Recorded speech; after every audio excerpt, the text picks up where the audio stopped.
ತುಮಕೂರು ನಗರದ ಯೂನಿವರ್ಸಿಟಿ ಮುಂಭಾಗ ಹಾಗೂ ಸರ್ಕಾರಿ ಕಾಲೇಜಿನ ಮುಂಭಾಗದ ರಸ್ತೆಯಲ್ಲಿ ಇರುವ ಹೆಸರಾಂತ ಅಂಗಡಿ ಮಳಿಗೆಗಳು ಮೆಡಿಕಲ್ಸ್ ಬಟ್ಟೆ ಶೋರೂಂಗಳಲ್ಲಿ ಸರಣಿ ಕಳ್ಳತನ ನಡೆದಿದ್ದು ಖದೀಮರ ಚಲನವಲನ ಸಿಸಿಟಿವಿ ಕ್ಯಾಮೆರಾದಲ್ಲಿ ಸೆರೆಯಾಗಿದೆ.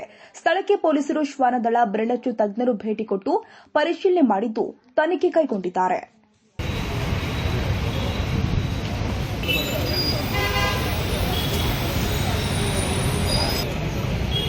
ಈಗ ಪೀಸ್ ಆಗಿ ಬಿದ್ದೈತಲ್ಲ.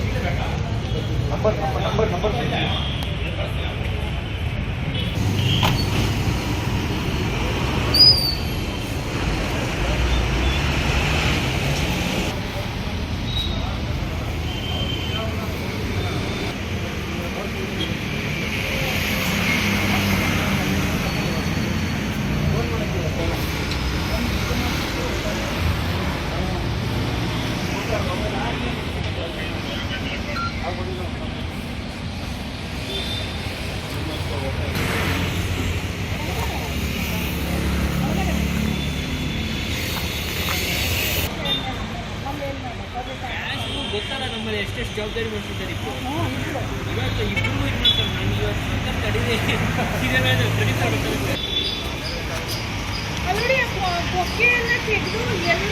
ನಾವು ಫಸ್ಟು ಓಪನ್ ಮಾಡ್ಯಾರೆ ಆಗಿಲ್ಲ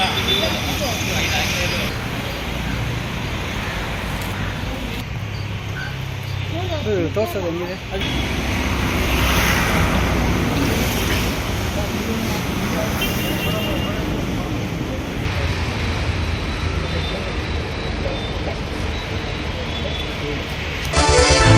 A1 ಟಿವಿ ನ್ಯೂಸ್, ಸ್ಥಳೀಯ ಸುದ್ದಿ ಸಮಾಚಾರಗಳ ಆಗರ.